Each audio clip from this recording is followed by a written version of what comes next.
Hello friends, आज हम इस वीडियो में देखने वाले हैं कि कैसे पता लगाए कि एफआईएस, प्रॉप डेस्क, क्लाइंट या फिर डीआई इनकी पोजीशंस डेरिवेटिव्स मार्केट में क्या बन रही है। उसे वो डेटा मैं शाम को भी शेयर करता हूँ, पर उसे कैलकुलेट कैसे करते हैं हम इस वीडियो में देखने वाले हैं। आपको पहले NSE.com की वेबसाइट पर जाना है। उसमें आने के बाद में आप रिसोर्सेज में जाओ, डेली मार्केट रिपोर्ट्स में। वहाँ पे जाने के बाद में कैपिटल मार्केट है और एक डेरिवेटिव्स मार्केट है। तो डेरिवेटिव्स मार्केट में क्लिक करो और यहाँ पे नीचे जाने के बाद में अगर आप देखोगे तो एक पार्टिसिपेंट वाइज ओपन इंटरेस्ट है और ये 22 मार्च का डेट है। और ऐसे ही नीचे आप और जाओगे तो यहाँ पे पार्टिसिपेंट वाइज ओपन इंटरेस्ट 21 मार्च का है। तो 2 दिन का डेटा इस पे होता है। तो यहाँ पे आप डाउनलोड कर लीजिए पार्टिसिपेंट वाइज ओपन इंटरेस्ट, जो करंट वाला है, और एक प्रीवियस वाला पार्टिसिपेंट वाइज ओपन इंटरेस्ट जो प्रीवियस है 21 मार्च का। ऐसी दो फाइल आपको लगेंगी। तो आप यहाँ पे दोनों फाइल को ओपन कर लीजिए। यहाँ पे अगर आप देखोगे 21, ये जो है 21 मार्च का डेटा है। तो मैं क्या करता हूँ कि इसको कॉपी कर लेता हूँ और इसे जो लेटेस्ट वाली है उस पर पेस्ट कर देता हूँ। तो मैं यहाँ पे इन दोनों के बीच का डिफरेंस निकालूंगा। जैसे कि तो हम कैलकुलेट कैसे करेंगे, समझ के चलते कि आज की डेट है 22 मार्च, ठीक है, और कल की जो डेट थी 21 मार्च, ठीक है। तो इन दोनों के बीच का डिफरेंस निकालेंगे। जो भी ओपन इंटरेस्ट बनेगा, इन फ्यूचर्स में बनेगा या फिर ऑप्शंस में बनेगा, तो उनके बीच का डिफरेंस को नेट ओपन इंटरेस्ट कैलकुलेशंस बोलते हैं। तो यहाँ पे समझ के चलते हैं जो भी फ्यूचर्स के अंदर में जो पोजीशंस बनेंगी, जो आज जो टोटल ये जो रहता है ग्रॉस बेसिस पे, आप जो शीट देखोगे वो ग्रॉस बेसिस पे होता है। हमें क्या करना है कि 22 मार्च में से 21 मार्च का डेटा माइनस करना है, जिससे क्या होगा कि हमें एक नेट वैल्यू मिलेंगी, डिफरेंस मिलेगा। उस डिफरेंस को हम देखेंगे कि कल से आज के बीच में जो चेंज आया वो कितना आया था करके। वो हर एक पोजीशंस को हम देखेंगे फ्यूचर्स के अंदर में, लॉन्ग की भी और शॉर्ट की भी। सेम ऐसे ही ऑप्शंस के अंदर में भी करेंगे, call long, call short, put long, put short, सबकी जो कल से आज के बीच में चेंज आ रहा है उससे हम पता लगा पाएंगे कि कौन से प्लेयर्स ने कल से आज के बीच में पोजीशंस को ऐड किए है या फिर कट किए है। तो अभी अभी यहाँ पे देखोगे तो आपको देखने को मिलेगा यार, ये जो डेट है, ये डेटा है 22 मार्च का, 21 मार्च का। तो हमें क्या करना है कि ये जो लॉन्ग पोजीशंस हैं, इस लॉन्ग पोजीशंस में से इस लॉन्ग पोजीशंस के क्लाइंट में डीआईएस की, एफआईएस की प्रॉपर्टीज को माइनस करना है। मतलब कि हमें नेट वैल्यू चाहिए। तो हम क्या कर देते हैं, जैसे कि क्लाइंट, डीआईआर, एफआईआर, प्रॉपर्टीज, ठीक है। तो मैं क्या करूँगा, नेट कैलकुलेशंस निकालने के लिए इक्वल टू कल का, आज का जो डेटा रहेगा लॉन्ग का, उसको माइनस करूँगा मैं कल के लॉन्ग पोजीशन से।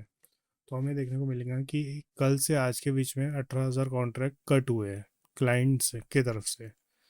ऐसे ही शॉर्ट की तरफ में करेंगे, ये माइनस प्रीवियस। तो हमें देखने को मिलेगा यहाँ पे कि शॉर्ट, जो क्लाइंट ने शॉर्ट पोजीशंस को ऐड किए हैं, जैसे हम डीआईएस का भी करेंगे, करंट माइनस प्रीवियस। ऐसे ही शॉर्ट का भी करेंगे, ठीक है। तो ऐसे ही हम एफ आई एस का भी निकालेंगे और ऐसे ही हम प्रॉपर्टीज का भी निकालेंगे।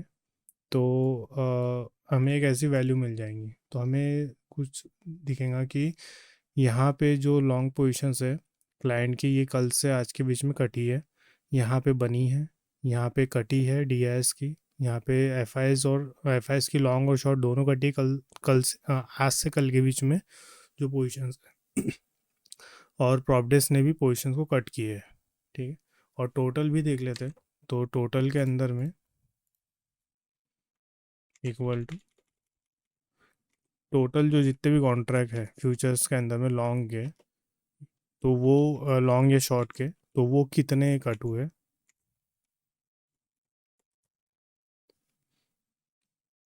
तो टोटल तो सेम ही आएगा, जितने लॉन्ग रहेंगे उतने ही शॉर्ट रहेंगे। तो कल से आज के बीच में 30,000 के आसपास में कॉन्ट्रैक्ट कट हुए हैं।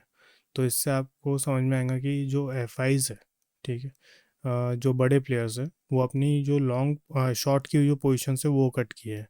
इससे आप एक लॉन्ग टर्म में मतलब छोट एक मतलब अपनी जब कोई शॉर्ट पोजीशन बड़े प्लेयर कट करते हैं तो एक डर होता है उनको कि मार्केट के ऊपर जाने का, इसीलिए ही वो अपनी शॉर्ट पोजीशंस कट करते हैं।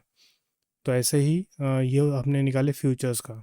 तो अभी हम इसी इसी तरीके से ऑप्शंस का भी निकालेंगे, call put, call short put short. तो हमें इंडेक्स के बारे में पता चलेगा कि कौन सी पोजीशंस कटी है, लॉन्ग कट रहे हैं, शॉर्ट कट रहे हैं, क्या है करके, उसे भी देख लेते हैं। अभी हम कॉल लॉन्ग की पोजीशंस को निकालेंगे क्लाइंट की। तो इक्वल टू कॉल लॉन्ग का जो आज की जो डेट है माइनस कल की डेट से हम नेट कैलकुलेशन करेंगे। तो हमें देखने को मिलेगा कि 3,58,000 के आसपास में कॉन्ट्रैक्ट कॉल लॉन्ग के ऐड हुए।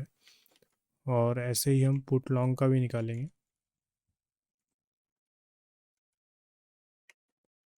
ठीक है। और यहाँ पे सेम कॉल शॉर्ट, और यहाँ पे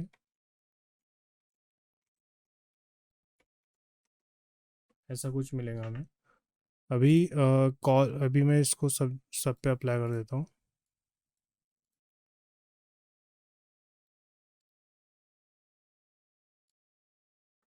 हमें यहाँ पे बहुत सारे के नंबर्स देखने को मिल रहे हैं, तो इससे कन्फ्यूज़न और बढ़ जाता है। तो इसलिए इसको थोड़ा सा सिंप्लीफाई करने के लिए मैं क्या करूँगा कि कॉल लॉन्ग और पुट शॉर्ट इनका व्यू जो रहता है हमेशा मार्केट के लिए ऊपर की तरफ रहता है, ठीक है।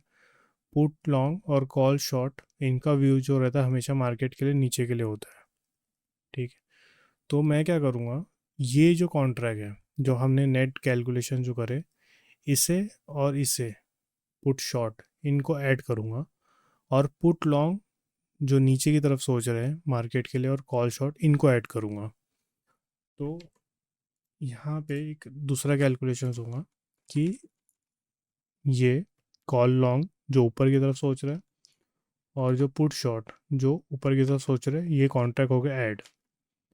सेम पुट लॉन्ग और यहाँ पे जो कॉल शॉर्ट है ये हो गया ऐड, ठीक है। ये सब जगह पे फिर मैं अप्लाई कर दूंगा।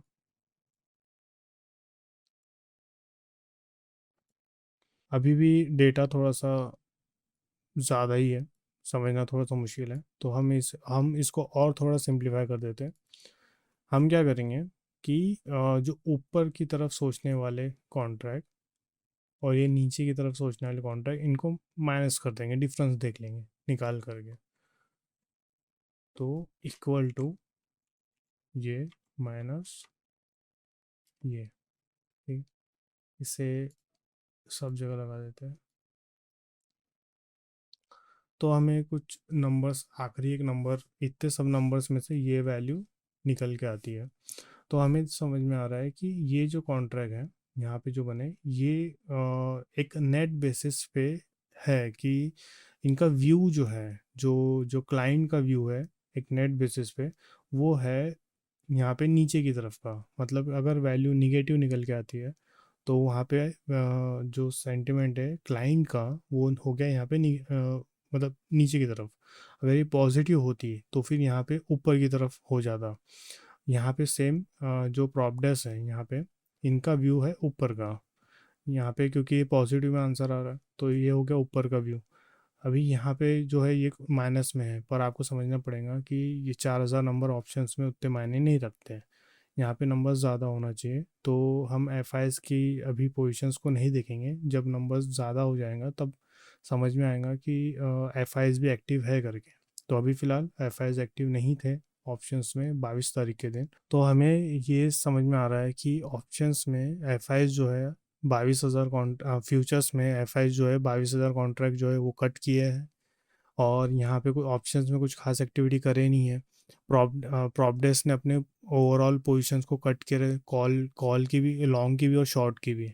तो फ्यूचर्स में तो उनका कोई व्यू है नहीं, पर ऑप्शंस में उनका व्यू पॉजिटिव है, ठीक है। और जो क्लाइंट है उनका व्यू निगेटिव है। तो इसका मतलब ये बनता है कि जो मार्केट है, जो निफ्टी है या फिर बैंक निफ्टी है, दोनों, क्योंकि ये दोनों पोजीशंस होती है, तो यहाँ पे जो व्यू है उनका, जो बड़े प्लेयर का व्यू है वो ऊपर की तरफ है।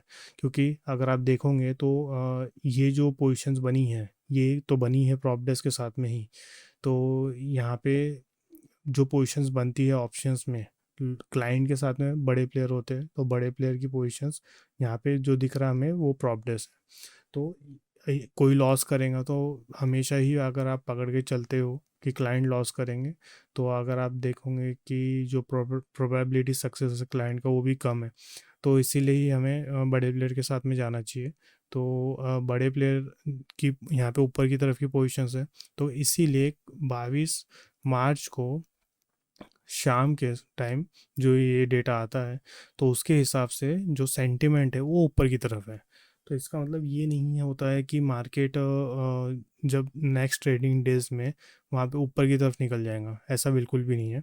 यहाँ पे क्या होता है कि ये जो पोजीशंस है, अभी यहाँ पे अगर आप देखोगे तो सबसे ज़्यादा जो पोजीशंस बनी है वो बनी है पुट शॉर्ट में। ठीक है, यहाँ पे अगर आप देखोगे कॉल शॉर्ट में तो घटी है, यहाँ पे पुट लॉन्ग में है, पर पुट लॉन्ग में उतनी नहीं है जितनी पुट शॉर्ट में है, और कॉल लॉन्ग में भी उतनी नहीं है। तो यहाँ पे पुट शॉर्ट में जो पोजीशंस होती है, तो वहाँ पे ज़रूरी नहीं है कि मार्केट को एकदम हाई लेवल पे लेके जाया जाए, पर मार्केट को एक बार अप मूव ज़रूर लाया जाता है।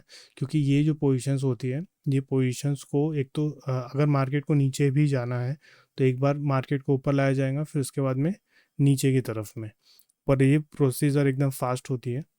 तो अगर आप डेटा एनालिसिस करते हो लाइव मार्केट में तो आपको समझ में आ जाएगा। यहाँ पे ये जो पोजीशंस होती है ऑप्शंस की, वो रहती है सिर्फ कल के दिन के लिए, ठीक है, नेक्स्ट ट्रेडिंग डेज के लिए।